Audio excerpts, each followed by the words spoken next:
تم سے اس پر کوئی اجر نہیں مانگتا، کوئی بدلہ نہیں مانگتا۔ کس پر؟ یہ میں نے جو تمہیں قرآن دیا، یہ میں نے جو تمہیں دین دیا، یہ میں نے جو تمہیں کلمے کی دولت عطا کی۔ اے محبوب یہ کام چھوٹا نہیں ہے، کام بڑا ہے۔ یہ کفر کی تاریکیوں میں غرق تھے، تو نے وہاں سے نکال کے ان کو اجالوں کا سبق دیا۔ ان کے دلوں میں نافرمانی اور گناہوں کی غلاظت تھی، تم نے دلوں کو پاک کیا اور اللہ کی وحدانیت کا چراغ روشن کیا۔ یہ جہنم کی گھاٹیوں میں تھے، اے محبوب تو نے ان کو جہنم سے نکالا، جنت میں پہنچایا۔ یہ بے ایمان تھے، تو نے ان کو ایمان دیا۔ یہ بے دین تھے، تو نے ان کو دین اسلام دیا۔ ان کو پتہ کوئی نہیں تھا، ان کے پاس ہدایت تھی کوئی نہیں، تو نے انہیں قرآن دیا، تو نے انہیں ایمان دیا، تو نے انہیں رب کا عرفان دیا۔ اے میرے محبوب یہ بڑا کام ہے، تو ان سے مانگ۔ یا اللہ کیا مانگوں؟ فرمایا دراہم و دینار نہ مانگ، سونا چاندی نہ مانگ، ریال ڈالر نہ مانگ، پیسہ ٹکا نہ مانگ، دنیا کی کوئی نعمت نہ مانگ۔ یا اللہ ان سے کس چیز کا بدلہ لوں؟ فرمایا قل لا اسألکم علیہ اجرا الا المودۃ فی القربی۔ اے محبوب ان سے کہہ دے کہ تو نے جو ان کو کلمے کی دولت عطا کی، یہ بے ایمان تھے تو نے ان کو ایمان دیا، یہ بے دین تھے تو نے ان کو دین اسلام دیا، یہ گٹاٹوپ اندھیروں میں بھٹک رہے تھے تو نے ان کو اجالوں کا سبق دیا۔ اے میرے محبوب تو نے ان کو جہنم کی گھاٹیوں سے نکال کے تو ان کو جنت کی کیاریوں میں لے کے آیا۔ اے میرے حبیب میں رب تم سے کہہ رہا ہوں، گویا اللہ منگوا رہا ہے، اللہ کا محبوب اللہ کے کہنے سے مانگ رہا ہے۔ یا اللہ کیا مانگوں؟ فرمایا اور کچھ نہیں مانگتا، سونا چاندی نہیں مانگتا، دنیا کی کوئی شے نہیں مانگتا۔ اس کلمے کی قیمت، دین کی قیمت، قرآن ایمان کی قیمت، دین اسلام کی قیمت اور کچھ نہیں مانگتا۔ الا المودۃ فی القربی، صرف ایک چیز مانگتا ہوں اس دین کے بدلے، ایمان قرآن کے بدلے ایک چیز مانگتا ہوں، اے میرا کلمہ پڑھنے والوں، میں محمد کی اہل بیت سے محبت کرنا۔ میں تم سے اہل بیت کا پیار مانگتا ہوں، میں تم سے اہل بیت کی محبت مانگتا ہوں، میں تم سے بلکہ مودت مانگتا ہوں۔ محبت اور ہوتی ہے، مودت اور ہوتی ہے۔ آپ کسی چیز کو دیکھتے ہیں، دل اس کی طرف مائل ہوتا ہے، دل کے میلان کو محبت کہتے ہیں۔ یہ میلان کبھی آج آ جاتا ہے، کبھی واپس چلا جاتا ہے، لیکن مودت اور ہے۔ مودت کس کو کہتے ہیں؟ مودت اس چیز کو کہتے ہیں کہ محبت کے بغیر تو بندہ زندہ رہ سکتا ہے، مودت کے بغیر نہیں جناب۔ کیسے؟ وہ کہتے ہیں مچھلی پانی میں جو چلتی ہے، پانی نہ ہوگا تو مچھلی مر جائے گی۔ مچھلی کا جو تعلق پانی سے ہے وہ محبت کا نہیں، مودت کا ہے۔ جس طرح مچھلی پانی کے بغیر مر جائے گی، اسی طرح محمد مصطفیٰ کا امتی، مصطفیٰ کے اہل بیت کی مودت کے بغیر ایمان مردہ ہو جائے گا۔ اور یہ کن کو کہا جا رہا ہے؟ یا ایھا الذین آمنوا کہ اولین مخاطبین اس روئے زمین پر، یا ایھا الذین آمنوا کہ پہلے مخاطب ہم بھی تو ہیں لیکن بعد میں آئے نا۔ یا ایھا الذین آمنوا اے ایمان والو، اے ایمان والو۔ اللہ نے قرآن میں 99 مرتبہ فرمایا یا ایھا الذین آمنوا، 89 مرتبہ فرمایا۔ وہ کون لوگ ہیں جن کو اللہ یا ایھا الذین آمنوا فرما رہا ہے؟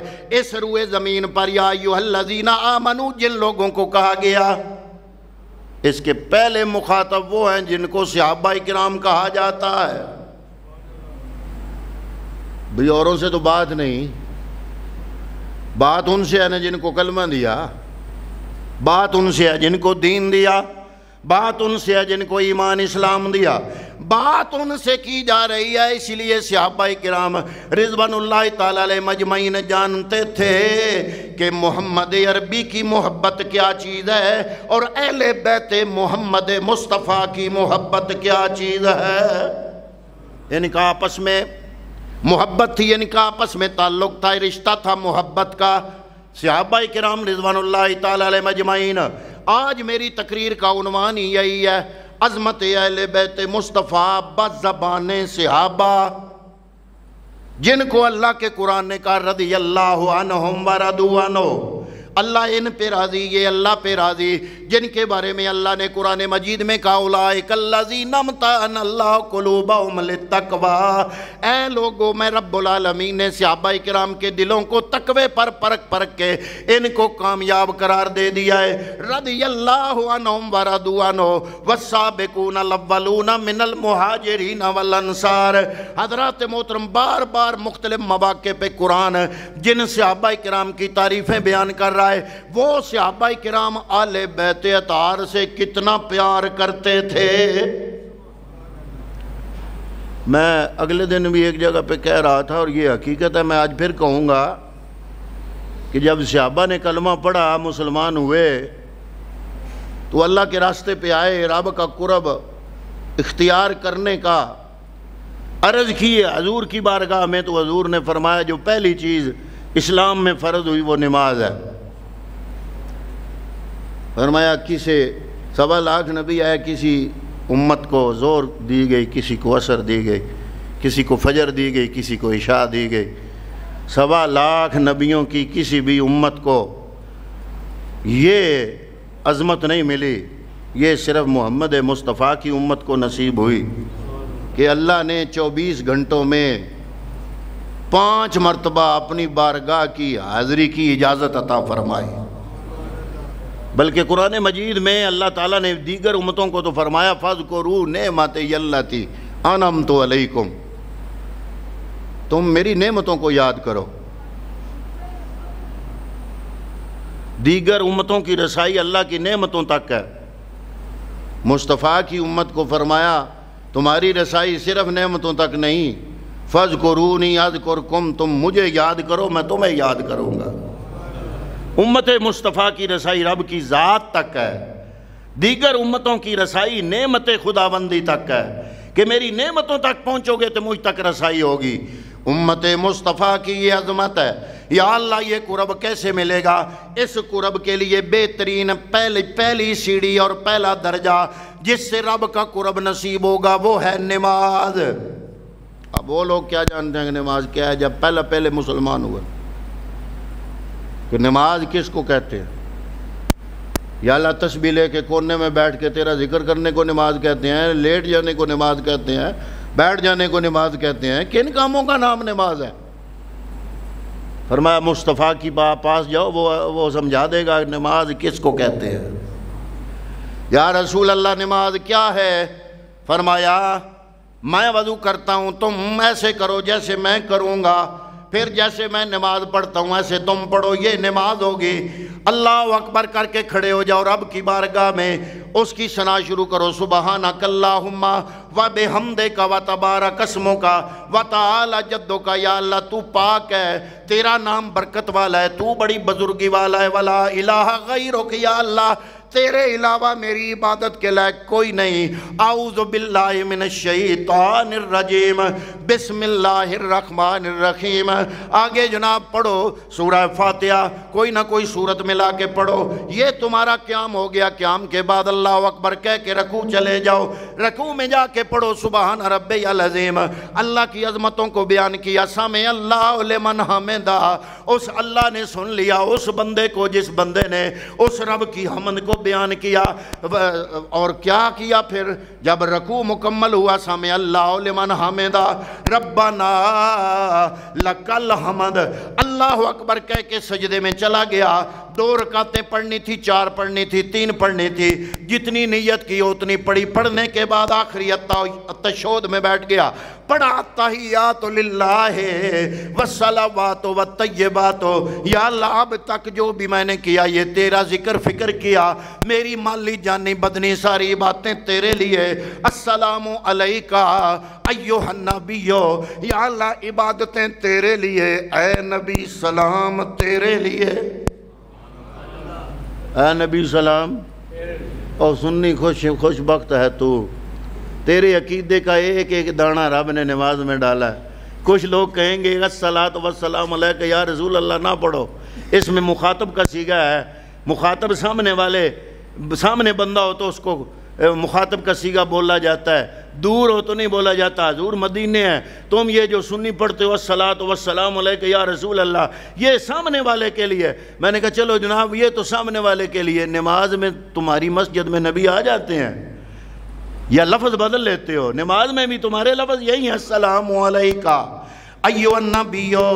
چاہے جس مسجد میں نماز پڑھو، جس طبقے کا بندہ، جس عقیدے کا بندہ، جس فرقے کا بندہ، جس جماعت کا بندہ نماز پڑھے گا، وہ پڑھے گا السلام علیکہ ایھا النبی، اے نبی تجھ پر میرا سلام ہو، یا اللہ عبادتیں تیرے لیے، اے نبی سلام تیرے لیے، السلام علینا وعلی عباد اللہ الصالحین، یا اللہ جو تیرے نیک بندے ہیں ان کو بھی میرا سلام ہو۔ نہیں تُسی سنی شرک بڑا کر دو، مکے میں جاندہ نہیں پہ اگلے داڑے داتا صاحب میں کہا سلام کرے نہیں جاندہ، تو یہ شرک ہے نا۔ میں کہا مجھے یہ شرک ہے تو نماز بچ کرنا ہے جنہیں کیویں؟ میں کہا تو پڑھنا ہے السلام علینا، عبادت ہے نماز اللہ کی، عبادت ہے نماز اللہ کی، التحیات للہ والصلوات والطیبات، یا اللہ میری ساری عبادتیں تیرے لیے۔ میں نے کہا اس کے بعد کیوں پڑھتے ہو السلام علینا وعلی عباد اللہ الصالحین، یا اللہ تیرے نیک بندوں پر میرا۔ چاہے اہل حدیث اپنی مسجد میں پڑھ رہا ہو وہ بھی پڑھے گا یا اللہ تیرے نیک بندوں پر میرا۔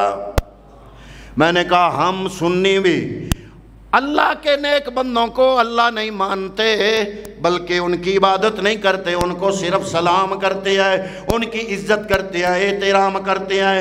آگے چونکہ خطرہ تھا کہ سننے والا یہ نہ سمجھنے لگ جائے کہ اس نے نماز پڑھی اللہ کی، سلام دیا نبی کو، پھر نیک بندوں کو سلام دیا، کہیں یہ نیک بندوں کی عبادت تو نہیں کرتا، اس لیے اگلا جملہ بلانا ضروری تھا۔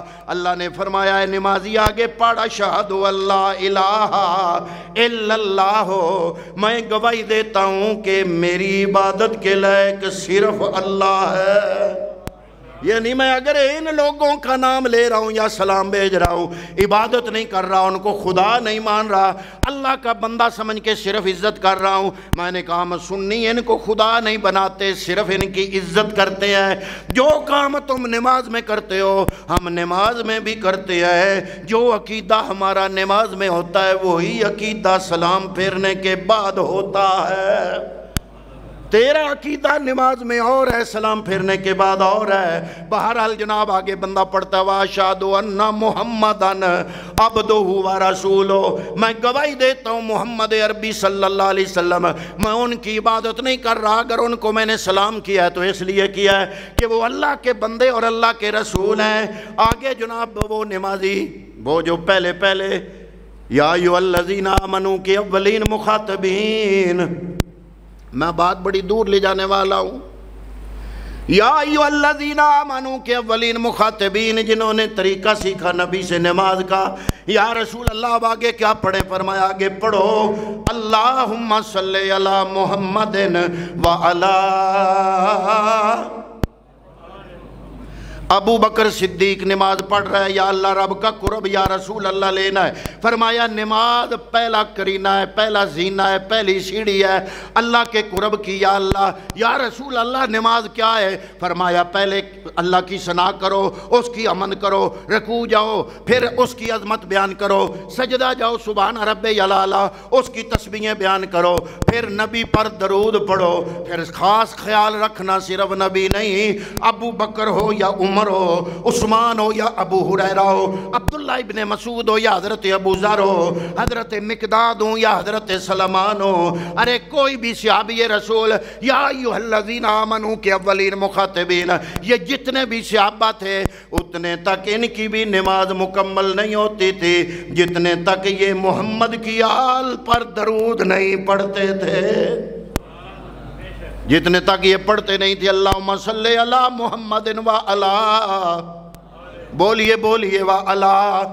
ابو بکر ہے تو وہ بھی محتاج ہے نماز، کیونکہ پیغمبر نے فرمایا جس بندے نے نماز پڑھی اور نماز میں مجھ پر اور میری آل پر درود نہیں پڑھا اس کی نماز مکمل نہیں۔ صدیق اکبر بڑی عظمتوں والا ہے، پر اتنے تک ابو بکر کی بھی نماز قبول نہیں جتنے تک ابو بکر بھی میرے محمد کی آل پر درود نہ پڑھ لے، اتنے تک ام المومنین سیدہ عائشہ صدیقہ کی بھی نماز مکمل نہیں، جتنے تک ام المومنین سیدہ عائشہ صدیقہ میرے نبی اور نبی کی آل پر درود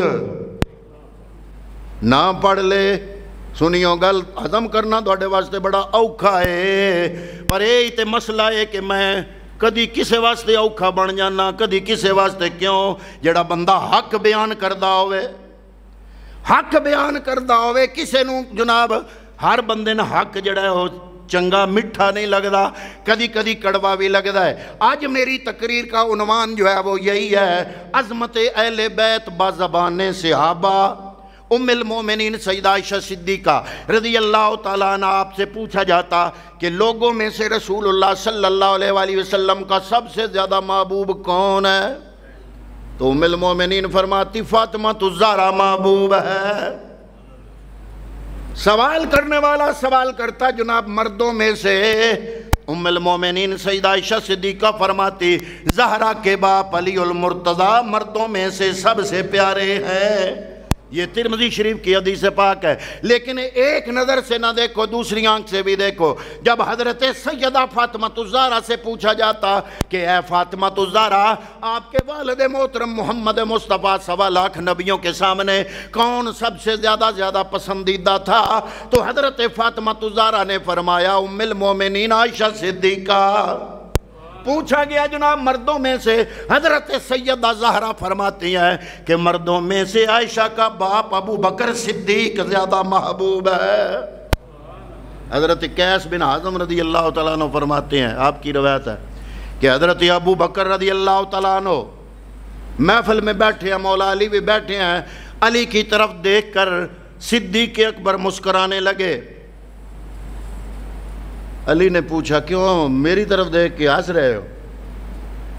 ابو بکر صدیق رضی اللہ تعالیٰ عنہ نے فرمایا اے علی اس لیے مسکرا رہا ہوں تجھے دیکھا ہے تو حضور کا فرمان یاد آ رہا ہے کہ نبی کریم صلی اللہ علیہ وسلم نے فرمایا تھا پل صراط پر سے گزر کر جنت میں وہی بندہ جا سکتا ہے جس کو قیامت کے دن علی المرتضی اپنے ہاتھوں سے اجازت کا پروانہ عطا فرمائیں گے۔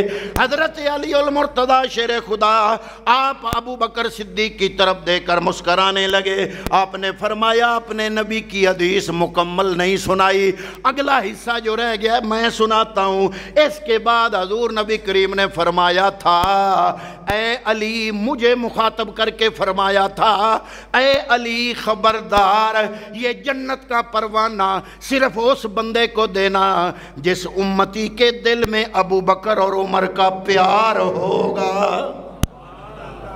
حضرت انس رضی اللہ تعالیٰ عنہ کی روایت ہے، حضرت انس حضور کے صحابی اور بڑے کبار صحابہ میں شامل ہیں۔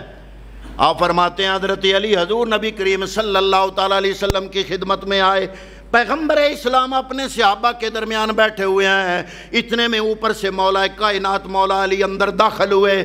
حضرت علی جب اندر آئے تو حضرت علی نے عرض کیا السلام علیکم، سلام دیا اور کھڑے ہو گئے۔ جب سلام دیا اور کھڑے ہو گئے، حضور نبی کریم صحابہ کی طرف دیکھ رہے ہیں، کوئی بندہ اٹھا نہیں۔ نبی کے ساتھ دائیں طرف ابو بکر صدیق بیٹھے تھے۔ جب علی اندر داخل ہوئے، کہا السلام علیکم، کوئی اور اٹھا نہیں۔ ابو بکر اٹھے، اٹھ کے کھڑے ہو گئے اور عرض کیا، اے ابو الحسن ادھر آ جائیں۔ حضرت ابو بکر صدیق جو نبی کے ساتھ دائیں طرف بیٹھے تھے، اپنی جگہ چھوڑ کے اور اس طرف ہٹ گئے اور علی المرتضیٰ کو اپنی جگہ بٹھا دیا۔ اب علی درمیان میں ہے، علی کے ایک طرف ابو بکر ہیں اور دوسری طرف محمد مصطفیٰ ہیں۔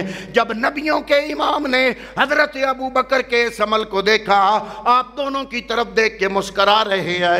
حضور نبی کریم نے فرمایا، فضیلت والا بندہ ہی دوسرے بندے کی فضیلت کو پہچان سکتا ہے۔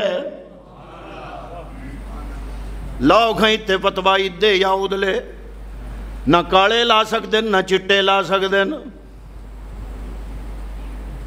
کیوں؟ ایک طرف مولا کائنات کی محبت ہے اور ایک طرف جناب ابو بکر صدیق کی محبت ہے۔ اب علی پر کوئی فتویٰ لگا سکتا ہے ملنگ، اور صدیق اکبر پر کوئی نقش بندی؟ بھائی جناب ابو بکر صدیق دوانتے اسی ساری کائنات تو اتنا سمجھے حضور تو بعد تو سا اپنی جا مولا علی نے کیوں دے چڈی؟ حضرت ابو بکر صدیق اپنے دور خلافت میں ممبر پر بیٹھے ہیں۔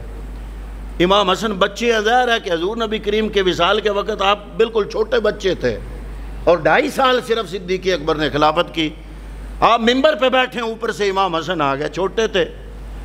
جب ممبر کے قریب آئے تو ابو بکر صدیق رضی اللہ تعالیٰ عنہ کی طرف دیکھ کے امام حسن نے فرمایا، اٹھ، یہ میرے ابا کا ممبر ہے۔ امام حسن دے قابو آ گئے نا ابو بکر صدیق۔ حضرت صدیق اکبر رضی اللہ تعالیٰ عنہ ممبر سے اترے، آپ نے امام حسن کو اٹھا کے اپنی گود میں رکھا، پھر ممبر پہ بیٹھے اور بیٹھ کے فرمایا، بیٹا تم نے صحیح کہا، یہ ممبر واقعی تیرے ابا کا ہے۔ مولا کائنات مولا علی المرتضیٰ شیر خدا یہ منظر دیکھ کے فرماتے ہیں، اللہ کی قسم اٹھا کے کہہ رہا ہوں، اس طرح کی کوئی بات اس کے سامنے کبھی کی ہی نہیں۔ حضرت صدیق اکبر فرماتے ہیں، اے علی، میں اصل معاملہ سمجھتا ہوں، آپ کو کوئی الزام نہیں دے رہا، یہ بچوں کا معاملہ ہے۔ حضرت ابن عبد البر نے بیان کیا کہ حضرت ابو بکر صدیق رضی اللہ تعالیٰ عنہ اکثر علی المرتضیٰ شیر خدا رضی اللہ تعالیٰ عنہ کے چہرے کی طرف دیکھا کرتے تھے۔ ایک دن موقع غنیمت جان کے ام المومنین سیدہ عائشہ صدیقہ نے اپنے باپ کی خدمت میں عرض کیا کہ اے ابا جان، میں نے اکثر نوٹ کیا ہے کہ جب آپ نبی کی محفل میں ہوتے ہیں، دیگر صحابہ کرام رضوان اللہ تعالی علیہم اجمعین بھی ہوتے ہیں، اور آپ مولا علی کے چہرے کی طرف دیکھ رہے ہوتے ہیں، وجہ کیا ہے؟ تو جناب سیدنا صدیق اکبر رضی اللہ تعالیٰ عنہ نے فرمایا، اے میری بیٹی عائشہ، وجہ یہ ہے کہ نبی کریم نے فرمایا تھا، میں نے حضور کا ارشاد سنا تھا، میرے نبی نے فرمایا تھا، اے علی، تیرے چہرے کی طرف دیکھنا بھی عبادت ہے، اس لیے میں یہ عبادت ضائع نہیں کرتا۔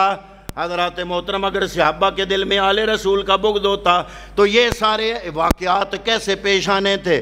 حضرات محترم، جو کوئی رسول اللہ صلی اللہ تعالیٰ علیہ وسلم کے قریب تر ہے، افضل اور عظیم تر شخص ہے، جناب سیدنا صدیق اکبر فرماتے ہیں، اے لوگو، رسول اللہ کے قریب تر، افضل اور عظیم تر شخص کو اگر دیکھنا چاہتے ہو تو اس بندے کو دیکھ لو، وہ جو آ رہا ہے۔ جب سب نے نگاہ اٹھا کے دیکھا تو مولا علی المرتضیٰ شیر خدا تشریف لا رہے تھے۔ حضرت عمر فاروق رضی اللہ تعالیٰ عنہ کے زمانے میں جب مدائن کا علاقہ فتح ہوا تو مال غنیمت کے طور پہ بہت مال آیا۔ حضرت عمر فاروق نے وہ سارا مال مدینے کے لوگوں میں تقسیم کر دیا۔ مجاہدین کا الگ ریشو تھی، بچوں کی الگ ریشو تھی، لیکن امام حسن اور حسین کو جب دیا تو مولا علی کے برابر دیا۔ اور جب پھر ایک دفعہ پھر مال غنیمت آیا تو سب کو بلایا، حضرت عمر فاروق کے زمانے میں یہ حال تھا کہ وہ مسلمان جو کبھی قحط کی زندگی گزارا کرتے تھے، ایک دن ہوتا تھا 4 دن چھٹی کرتے تھے، وہ اپنی اپنی زکوٰۃ لے کے پھرا کرتے تھے، زکوٰۃ وصول کرنے والا کوئی نہیں ہوتا تھا، اتنا مال کی کثرت تھی حضرت عمر فاروق کے زمانے میں۔ اگر کوئی بندہ اپنی زکوٰۃ نکال کے کسی کو غریب سمجھ کے اس کے دروازے پہ جاتا، بھی یہ مجھ سے تو غریب ہے، یہ لے لے گا، اس کا دروازہ کھٹکھٹاتا، اس کو کہتا یہ میں زکوٰۃ دینا چاہتا ہوں، تو وہ کہتا میں اپنی زکوٰۃ لے کے بیٹھا ہوں، لینے والے ہی کوئی نہیں ہے، میں نے تیری زکوٰۃ کا کیا کرنا ہے۔ یہ حضرت عمر فاروق رضی اللہ تعالیٰ عنہ کا دور تھا، تو آپ نے فردن ہر بندے کو وظیفہ دیا اور اعلان کیا کہ سارے آ کے وظیفہ لے جاؤ۔ حضرت امام حسن اور حسین آئے تو اس دن حضرت عمر فاروق نے ان کو 1,000 درہم دینے کا اعلان کیا، محفل میں موجود تھے۔ اب حضرت عبداللہ ابن عمر بھی تھے جو عمر فاروق کے بیٹے ہیں، جب وہ قریب آئے، ان کی باری آئی، تو حضرت عمر فاروق نے فرمایا 500 دینار اس کو بھی دے دو۔ اب وہ عمر فاروق کے بیٹے تھے، 25 لاکھ مربع میل دا حکمران، اور تواڈے ملک دا بادشاہ آپ عاجزی کرے بھی تو او دا جڑا نوجوان پتر ہے وہ کردا ہے عاجزی، وہ آدھا میرا پیو بادشاہ۔ عبداللہ ابن عمر کو جب 500 درہم دینے کا حکم دیا تو عبداللہ ابن عمر نے کہا یہ کیا، میں 25 لاکھ مربع میل کا حاکم عمر کا بیٹا ہوں، بدر میں نے جہاد کیا، عہد میں نے جہاد کیا، میں اس وقت جہاد کرتا تھا جب حسن حسین مدینے کی گلیوں میں بچوں میں کھیلا کرتے تھے، میں اس وقت جہاد کرتا تھا، ان کو 1000 درہم دیا آپ نے اور مجھے 500 درہم مال غنیمت دیا، کیونکہ مال غنیمت مجاہدین میں جنگوں کے حساب سے، ان مارکوں کے حساب سے زیادہ دیا جاتا تھا، جو زیادہ مار کے لڑتا وہ زیادہ مال غنیمت حاصل کرتا۔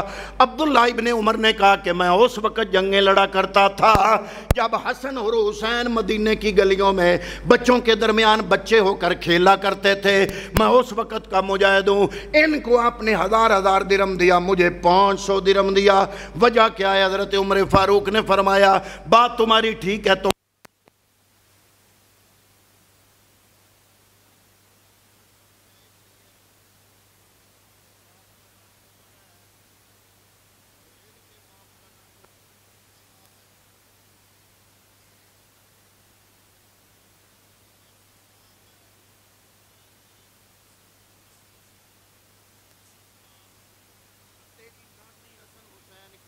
جیسی نانی ہے نہ تیرے پاس حسن حسین کی خالائیں جیسی خالائیں ہیں، ان کی خالاؤں کا نام ہے، کسی کا نام ہے حضرت زینب، کسی کا نام ہے ام کلثوم، کسی کا نام ہے حضرت رقیہ، نہ تیرے پاس حسن حسین کی پھپھی جیسی پھپھی ہے، ان کی پھپھی کا نام ہے ام ہانی، نہ تیرے پاس حسن حسین کے نانے جیسا نانا ہے، ان کا نانا وہ ہے جو 1.25 لاکھ نبیوں کا امام ہے، اس لیے میں نے ان کو 1000 درہم دیا کہ نہ تیرا باپ ایسا ہے جیسا اس کا باپ ہے، نہ تیری ماں ایسی ہے جیسی ان کی ماں ہے۔